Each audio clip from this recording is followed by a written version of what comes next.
You woke up this morning and said, before this day is over, I've got to remember to call so-and-so and ask for forgiveness. How many days in the week when you're disrupted by experiences, people, activities, where you get frustrated and angry and really get upset with individuals? How often do we really sit down and have conversations about what we mean when we're speaking with one another? And to forgive ourselves and to forgive others for the activities or the experiences that we've had. 2 weeks ago or 3 weeks ago when I was here last, I mentioned that there are some things going on in my immediate family that are causing me to take heed and look at what's going on, but to keep my nose out of it because it's not mine to fix. But in the meantime, as I'm watching the circumstances, it's reminding me of situations, circumstances in my life where I could have asked someone for forgiveness in a certain circumstance that I experienced. And the more I thought about it and the more I meditated on it and everything, I thought, it really is worth my while, because that individual means enough to me, and that situation is playing on my mind periodically for me to call and have a conversation and ask for forgiveness. Why is it the hardest thing for us to do? What do we get tied into? In that song that he sung, he said it is the hardest thing to give away. To imagine ourselves going through our days, and if somebody is really in a bad mood and they come up to us and they say something harsh and they don't mean anything by it, but because they're in that mood, if we're not in a conscious space of awareness to understand that it's not about us, then we can see that there is trouble within this individual. We can spend our time just expressing love through our unspoken words. We can ask, is there something I can do for you today? And we cannot take it personally, but if we do take it personally, then when we catch ourselves in it and realize that it was not about us, can we say, I'm sorry for striking back at you, or asking, what's going on? Can I help you in any way? Love will go through any type of trouble, and it will help not only ourselves to stay in that space of love as we express it, but it can also have an impact on the individual that we're being with. He says in the song, forgiveness is the opposite of how you feel. What do we feel when someone attacks us? What do we feel when someone is really angry with us? What do we feel when a member of our family tells us, mind your own business? We get hurt, we get offended. If we stay with it long enough, we get angry. We take it, of course, personally. We hold the grudge against the other person. The other person's gone on about their business. They are who they are. It is what it is. And we're still troubled over the experience. So we get the opportunity to look at what is that about within us that we can forgive ourselves for the pain that we're feeling as a result of the words spoken by another individual. And he says it takes everything you have to say the word, I'm sorry. Think back. Are there individuals in your life that possibly a conversation around being forgiven or to forgive would benefit you and the other person? What would it be like to have those turmoils and those experiences and allow it to be like just is what it is. We would find ourselves in a much better place. He says when we have forgiveness, it moves away the mad inside. Think of the times when you have really been angry or upset. Something just flipped you off. Maybe in a grocery store, maybe in a conversation, just hearing somebody say something, and it triggered something with you, and your immediate response came back in a form of anger, or your voice was elevated, and you knew immediately. But do we say, I'm so sorry, it's not about you, it's about me. I get an opportunity to look at things. But when we don't have those forgiveness moments, then we both, whomever, walk away with unfinished business. We walk away just stuffing more down. And if we continue to have experiences with specific individuals on an ongoing basis, and there's something about that individual that triggers something in us, then we're going to continue to have this combative type of experience until we face it, address it, and set it free. It's really about taking the time and the energy to know that there is only the need for forgiveness in our human experience, because it is only in the human that there is judgment. There is no judgment in God. God's nature is to express love and to evolve love and to just allow it to freely flow.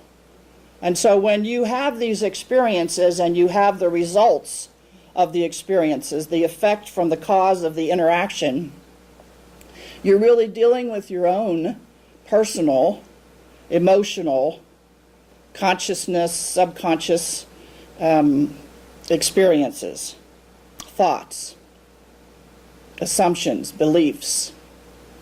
And that's what I want to look at today. I want to look at what I call today the ABCs of forgiveness. So the first slide that I have up here talks about attitude and assumption. And it really says man's primary delusion is his conviction or his assumption that there are causes other than his own state of consciousness that impact his life. Through our perception of what we're experiencing, we can project outside of ourselves and give the cause of the grief, the cause of the nature of the conversation, the combativeness, we can project it and say it's their fault. But it's really our own state of consciousness that is perceiving and digesting what's going on. There's no one else outside of us.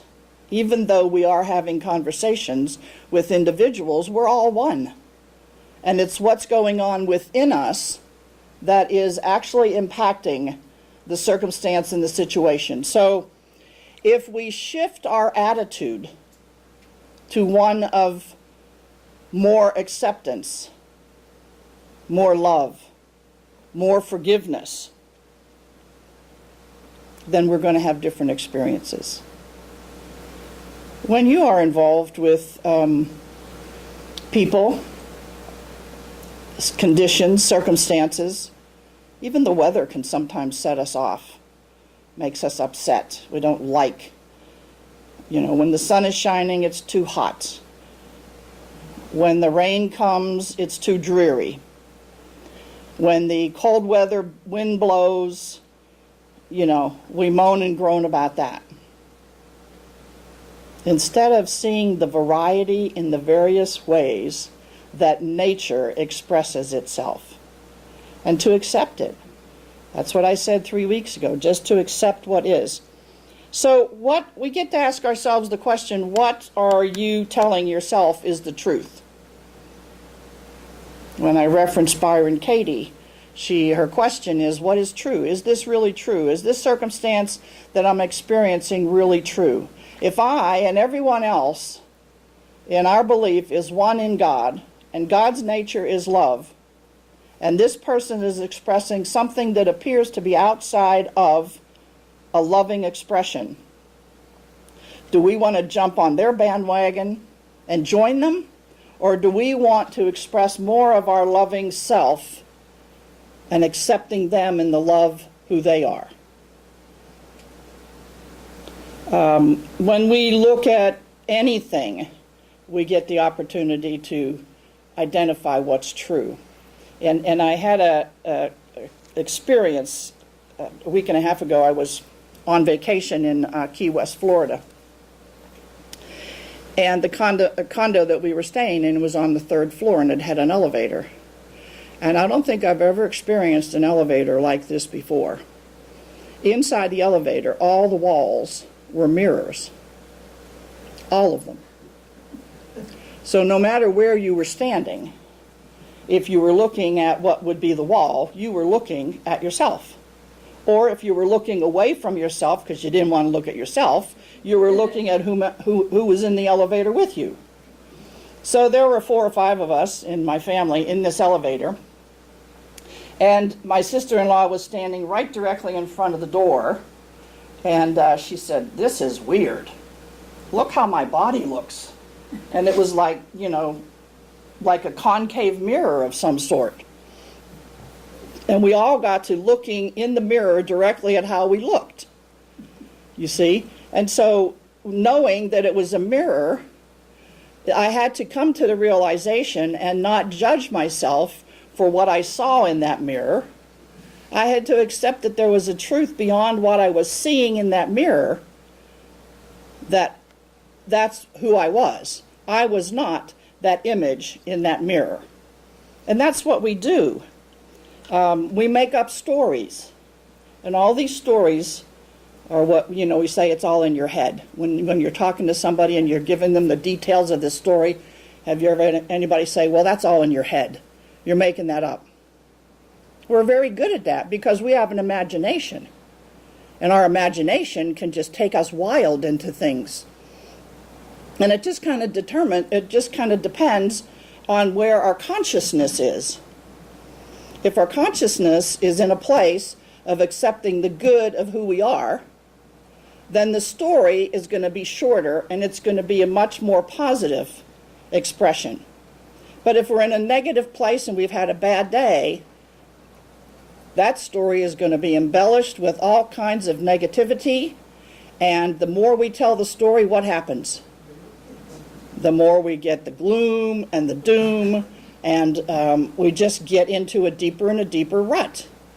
So it's really about, instead of looking at the experience and making up the story, it's about accepting ourselves more from the conscious knowingness of who we truly are.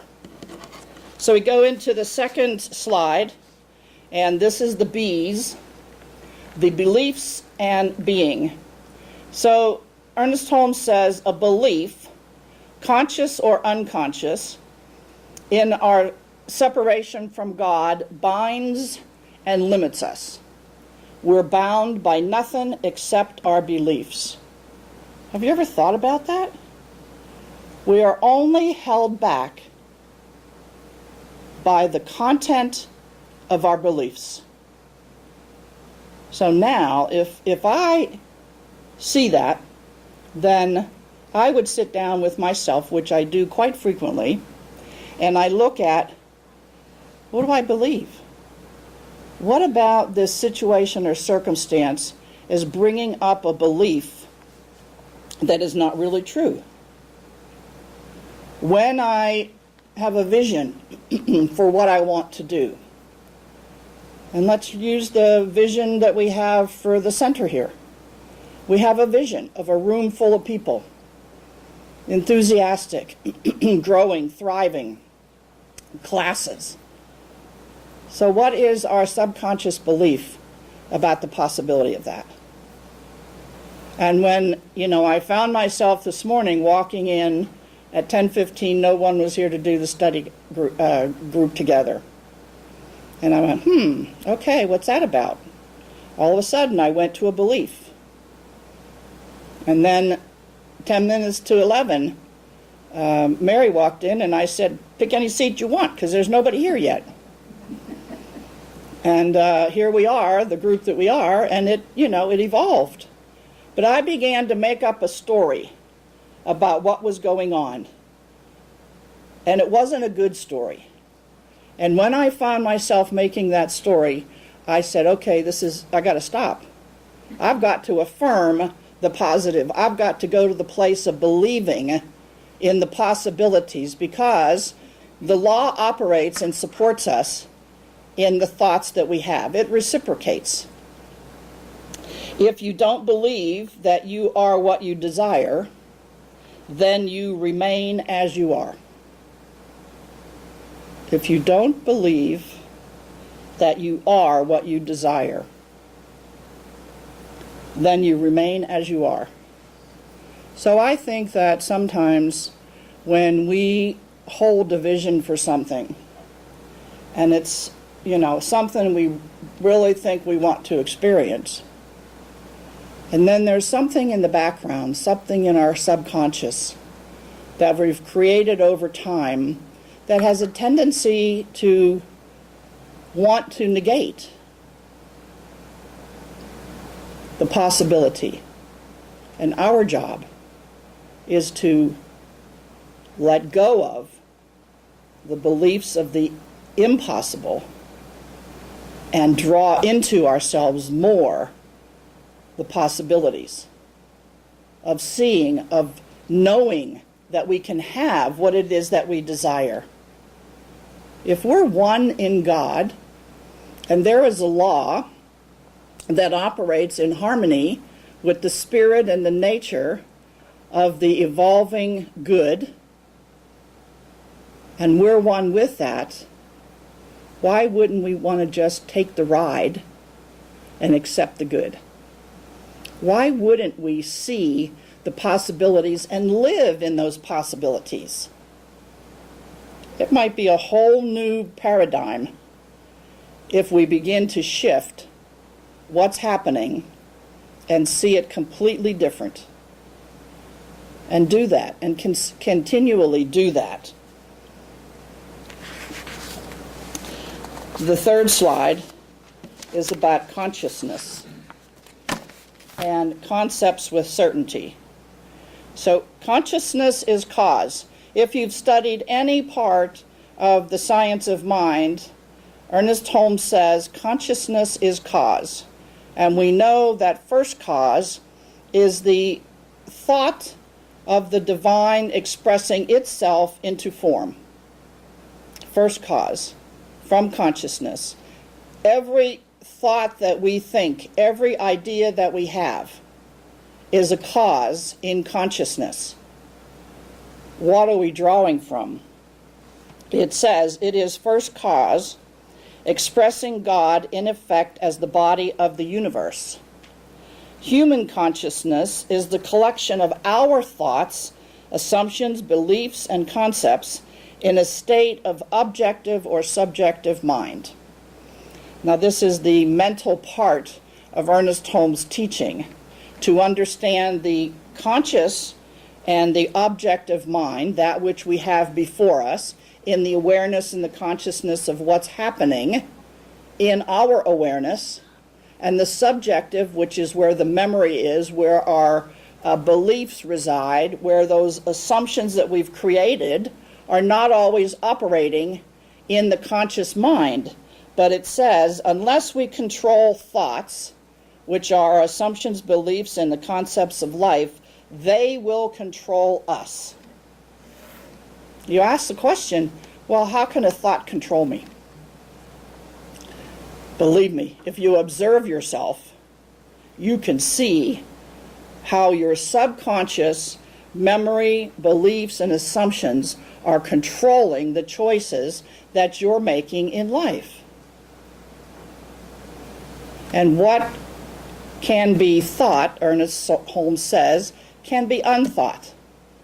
So we are always at choice to change and make a different choice about what we want to do, how we want to do it, what experience we want to have.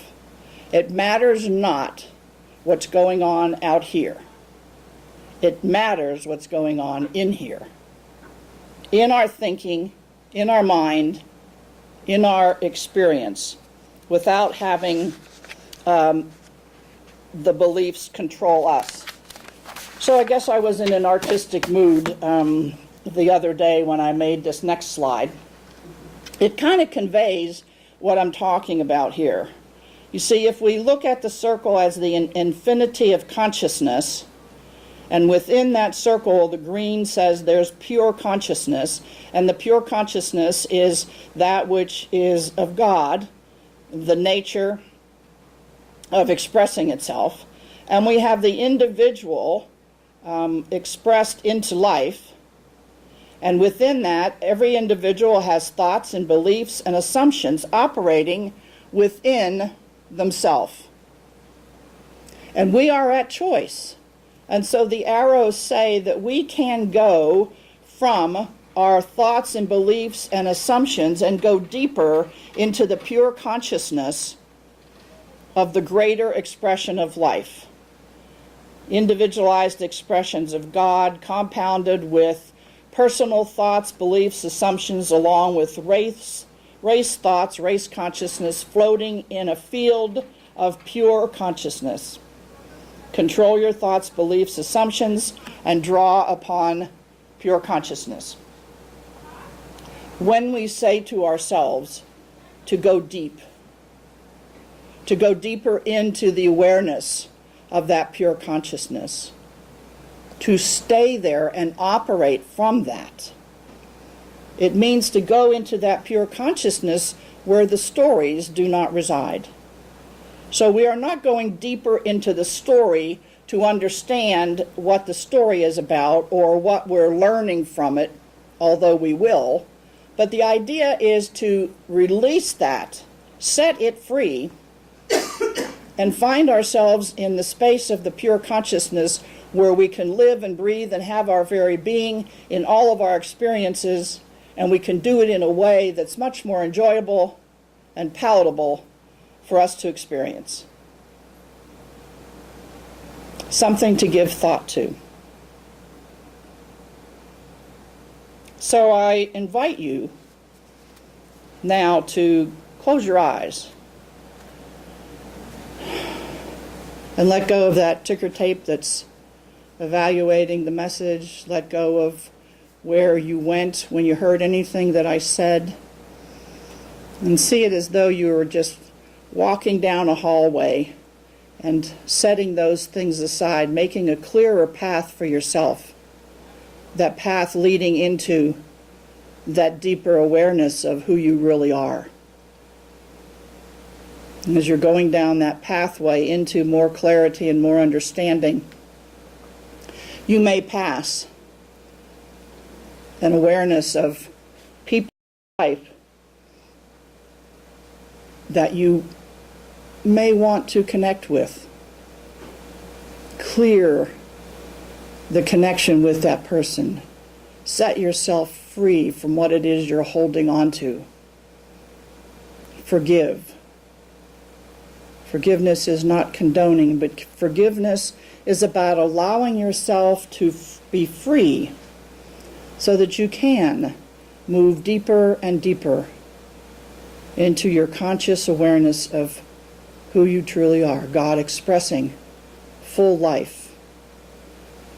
So now see yourself moving into this light, that as you move further and further down the path, the light gets more brilliant. You feel free. You know yourself. You see yourself and others in a different way. The light surrounds you. It indwells you. Your heart is open. And you embrace all of life. And know that as you come back down that path into this life experience right here, you bring that light with you. You bring that awareness of your truth with you. Always it's there.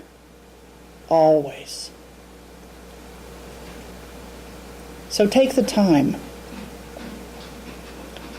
Today, tomorrow, any day, take the time to allow yourself to fully experience the heart of God, your oneness in the purity of who you are. Allow that deeper truth to come forth.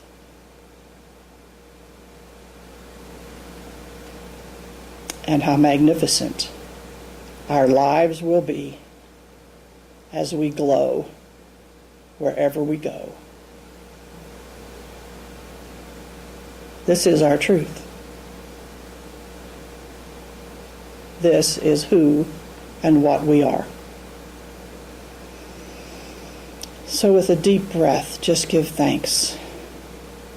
Expressing gratitude for all of those experiences in your life where the opportunity to forgive, to surrender, to let go, set it free. Create for you greater possibilities. With great gratitude, we embrace it all. And together we say, and so it is.